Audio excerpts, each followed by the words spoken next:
Episode 10 of the podcast. We're going to talk about how do I use positive reinforcement for a dog who's a jerk? We're going to muck through that. And then we're going to talk about how to set the mood, ways that we can change the environment to make a dog more comfortable. This is the Creating Great Grooming Dogs podcast. I'm Chrissy Newmeyer Smith. I'm a certified professional groomer, a certified behavior consultant for canines, and a certified professional dog trainer. And this, my friends and colleagues, is the podcast where grooming and training meet.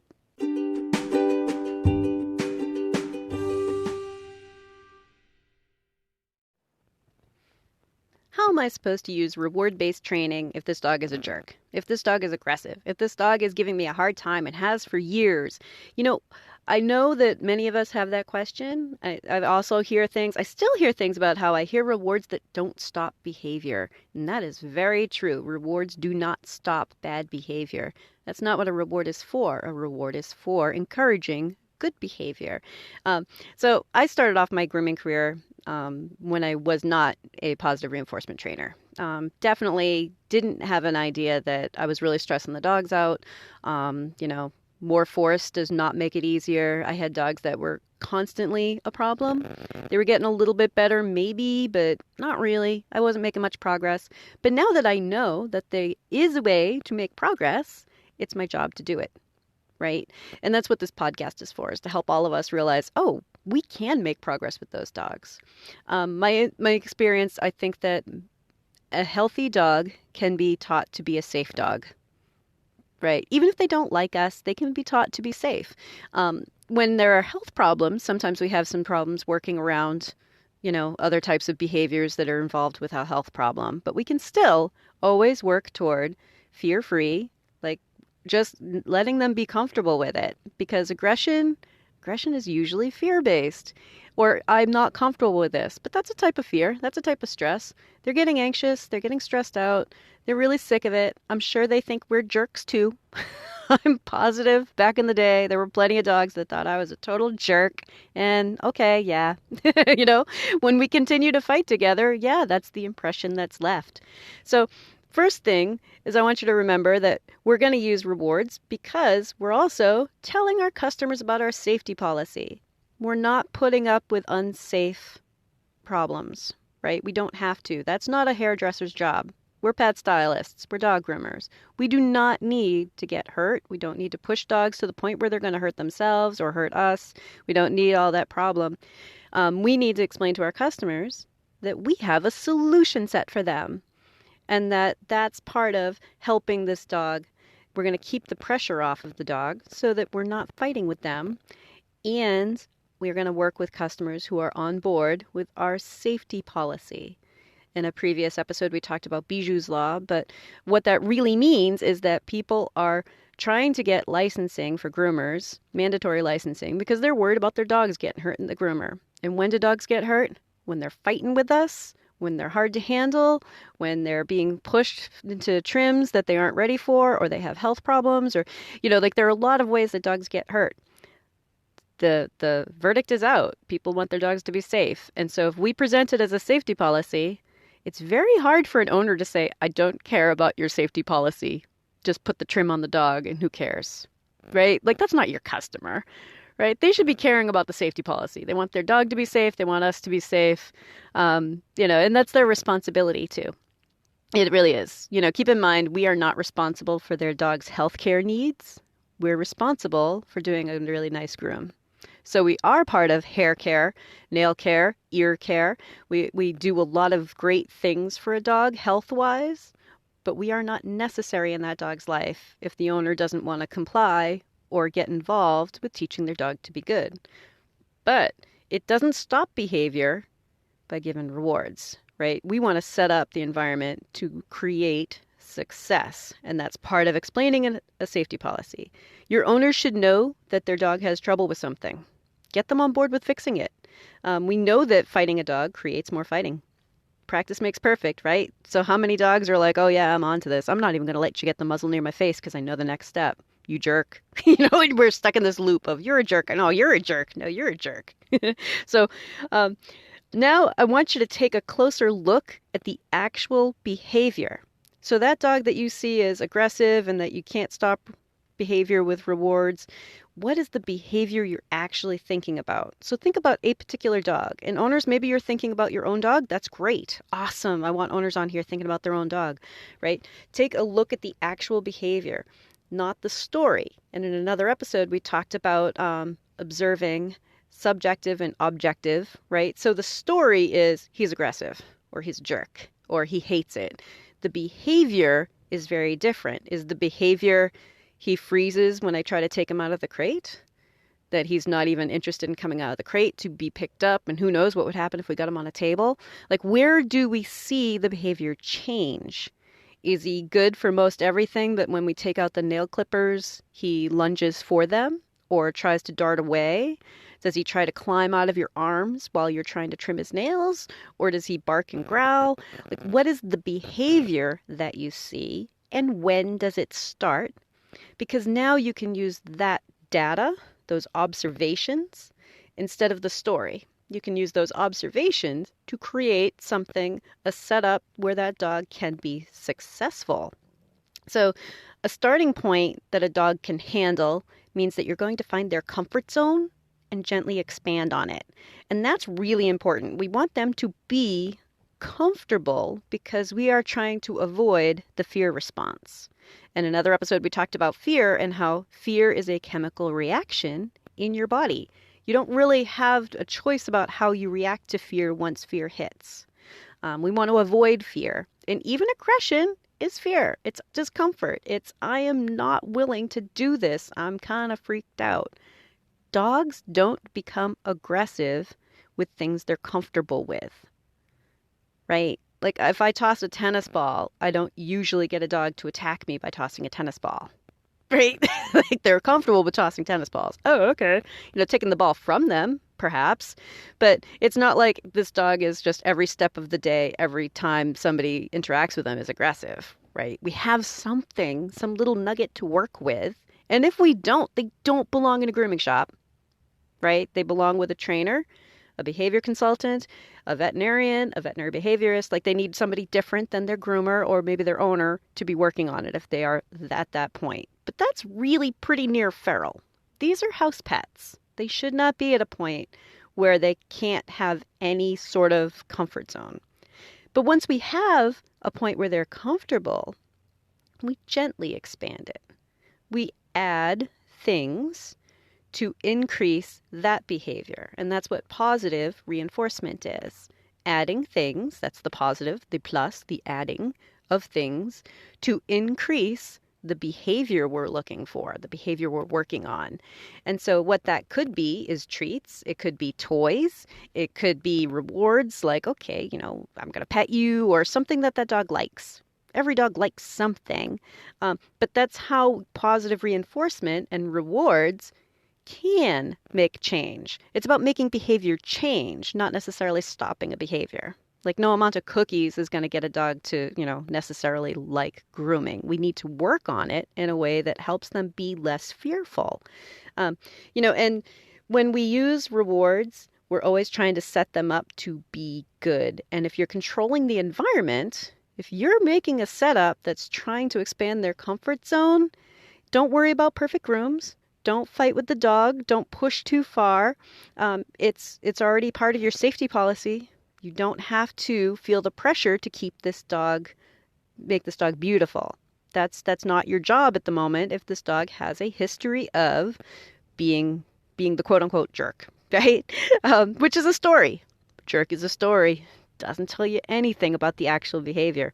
So as you build a behavior that you do want and you reward what you do want, we're avoiding the fear response. We're teaching the good behavior. And you know what? That creates change. You don't see as much of the bad behavior. Okay? It's a process, but that's the training point of view. So while people say, well, rewards don't stop behavior, I still hear this quite a bit. And I think that they're assuming that what we're doing is just adding cookies to a dog who's being bad, which would actually increase doing the thing we don't want, right? Adding cookies while he's doing, is likely to just increase doing. Like, oh, I can act up and growl at you and still get cookies. All right, it might make him feel a little bit better about it. But with a dog with a big problem, we want to actually use operant conditioning. And there's another podcast about that. I know it's kind of techie, but that's where we're actually expecting the dog to be able to interact with us, not simply adding something good, which is more Pavlovian, right? Remember Pavlov and the dog salivating when they hear a bell, right? If a dog already has a history of being aggressive, that's not the best setup for them, because they're just going to look at you like, no, I still don't trust you, man. But with puppies, we often add things like, hey, let's just add something yummy to chew on. What do you want to chew on while we do this? Isn't that fun? Because they don't have a history of hating it. And they aren't yet fearful. So if we can make it jollied up and like, hey, look at this. But that's classical conditioning. That means that they're learning that, oh, we're doing grooming, and that's kind of tasty. I love grooming and snacks. But that doesn't stop an unwanted behavior.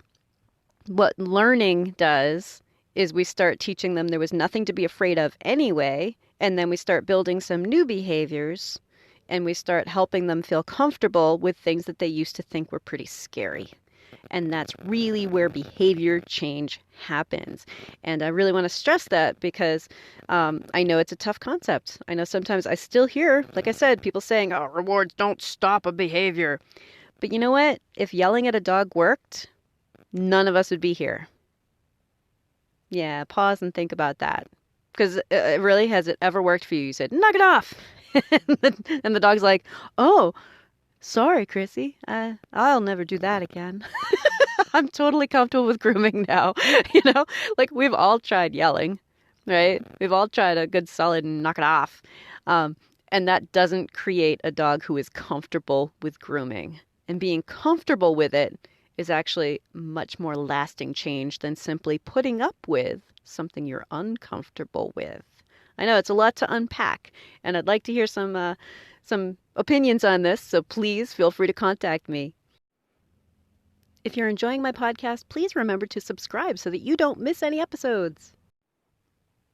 Let's talk about setting the mood. How do we control the environment and keep all these dogs fairly comfy? If you're an applied behavior analysis geek, those are our antecedents, right? If you control the environment, you're also controlling the behaviors around them. Kind of cool. But there are sights, there are smells, there are sounds, and human attitudes that set the stage for a grooming session, a vet visit, or even home care. So let's talk a little bit first about human attitudes. They're really important. Dogs react to us. When we're in a good mood, the dogs notice. When we're stressed or angry, they also notice. And our own attitudes can lend a whole new level of comfort or stress to a grooming situation, or to home care, or to a vet visit. I'm going to give you a human example here. When I was in junior high, I had braces, and going to the orthodontist visit was often painful and uncomfortable, right? It's really not something fun you look forward to.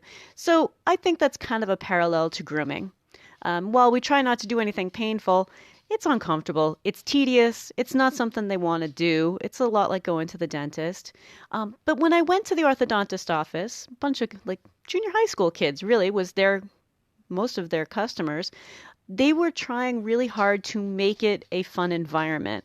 And I want us to parallel that with our grooming sessions and vet visits. They were buddying up with us. Right? They tried to make it a little bit fun. They tried to connect with us. They kept track of things. I mean, I'm sure they didn't remember that I play flute, but they were looking in their records and saying, okay, how is this affecting your flute playing? And they were trying to engage us in a way that you felt like everything was going to be okay, even though something uncomfortable was happening. Right? So again, thinking about the orthodontist, any sense of dread that I felt was only when something was going to hurt. And I always knew when that was going to happen, and they made sure I was ready. Okay, are you ready? This part's going to sting. Are you ready? Right? And that's kind of what I'm trying to get people to do with their dogs. Be thinking more about, are you ready? Give them the chance. A previous recording, we talked about our dogs sometimes just not ready. Is it a refusal, or is it an I'm not ready signal? So they made it a really fun environment as best they can, with something that's uncomfortable. I really want you to think about that from a grooming point of view, that there are a lot of things that dogs just don't enjoy doing. I don't expect them to love being groomed, but you know what? I connect with them, and I want them to know I really like them. So the dogs that I groom, I mean, I'm house call groomer, so I go to their house. They greet me at the door like I'm family, and we have fun together before we get started. Even if they don't, enjoy grooming, they might get on the table and just kind of check out. But that's the posable action figure we've talked about before. The dog who's just like, all right, I'm going to let you position me anywhere we need to. And then when we're done, we play again. So that their lasting impression is my groomer really likes me and she tries to keep me safe and she tries to take care of me. So that's part of setting the tone, setting the mood, controlling our environment, making these dogs feel like we're safe, right? Now, sights, some of the sights in a grooming shop are things that we can think about and think about maybe making some changes to. So watching another dog being scared can be really scary. Thinking back again to junior high school kids in an orthodontist's office, if one kid was crying, it kind of made all of us a little cringy, like, oh, that's right. Was that something he's gonna do to me? Maybe you were fine a minute ago, but you're like, oh, he's having bands put on his back teeth and he's making him cry. Oh my God, I'm gonna cry too. It's gonna hurt, right? I know I'm anthropomorphizing, but I think it's important to draw a parallel because a dog watching another dog being stressed out can be really stressful. Okay. Another one of the sights is that for some dogs, a view out a window or a view to where people are coming and going can be overstimulating, and sometimes a good overstimulating, like just overly playful, or sometimes it's a protective kind of, I hate it when people walk past the door, like his at home, they're barking at the mailman kind of an attitude. But I want you to think about, okay, are there times where, turning the dog's cage or the crate in such a way that they don't have full view of something that's going on to limit what they're viewing that dog finds stressful, that dog reacts to. It might not be for every dog, but sometimes grooming in the far corner of the room can be helpful for some dogs.